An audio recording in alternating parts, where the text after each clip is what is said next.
Oui, mes frères et sœurs, il est bien temps de méditer la parole de Dieu. Bonjour, bonjour, j'espère que vous allez très bien par la grâce de Dieu. La semaine aussi se passe très bien de votre côté, j'espère. Bienvenue à vous tous qui m'écoutez pour la toute première fois. Sur cette chaîne, ensemble, nous lisons des textes bibliques et méditons des mots, des paroles ou des versets bibliques qui retiennent le plus nos attentions dans ces textes-là. Notre objectif est d'entrer en contact avec les textes bibliques et, avec l'aide du Saint-Esprit, de mieux réfléchir sur les mots, les paroles ou les versets bibliques qui résonnent dans nos cœurs. Sans plus tarder, mes frères et sœurs, commençons. Aujourd'hui, je vous invite à lire avec moi ce très beau texte, Marc chapitre 7, versets 31 à 37. Mes frères et sœurs, portez une attention à ce qui vous étonne ou retient le plus votre attention dans ce texte que nous allons lire. Je vous laisse quelques secondes pour bien vous installer et peut-être aussi prendre votre carnet de notes, votre Bible. C'est bon? Ok, commençons. Marc chapitre 7, les versets 31 à 37. En ce temps-là, Jésus quitta le territoire de Tyr.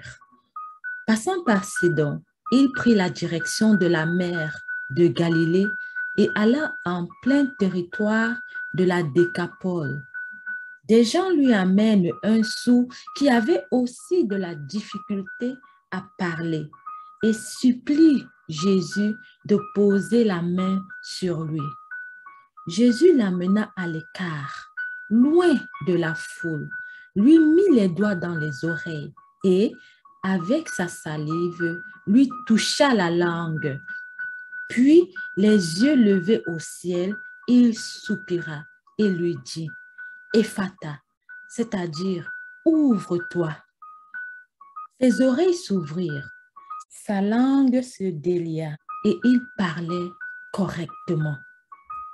Alors Jésus leur ordonna de n'en rien dire à personne, mais plus il leur donnait cet ordre, plus ceux-ci le proclamaient. Extrêmement frappé, il disait, il a bien fait toutes choses. Il fait entendre les sourds et parler les muets. Donc, mes frères et sœurs, nous venons de lire Marc chapitre 7, versets 31 à 37. Commençons par vous. De votre côté, qu'est-ce qui résonne dans votre cœur aujourd'hui dans ce texte? Qu'est-ce qui retient le plus votre attention dans ce texte-là?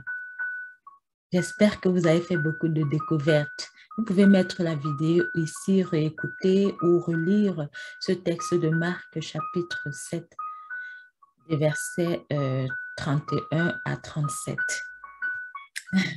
De mon côté, mes frères et sœurs, ce verset 32 de Marc chapitre 7 me touche beaucoup. Je relis, des gens amènent à Jésus un sourd qui avait aussi de la difficulté à parler et supplie Jésus de poser la main sur lui. Je me suis posé la question de savoir ce qu'est un sourd. Qu'est-ce qu'un sourd? Selon le dictionnaire, selon le dictionnaire Larousse, un sourd est une personne qui est privée du sens de lui ou chez qui la perception des sons est perturbée. C'est aussi une personne qui ne veut pas entendre ce qu'on dit, qui reste insensible.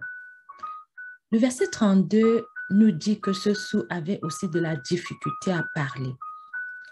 Ce qui me touche dans ce verset 32, c'est que des gens ont amené ce sourd à Jésus-Christ et ont supplié Jésus-Christ de poser la main sur lui.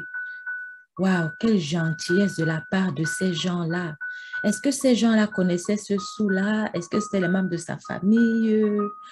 Oh, waouh, je me suis questionnée sur plusieurs choses. Je me demande si nous ne sommes pas aussi des sourds Est-ce que nous entendons Jésus-Christ parler?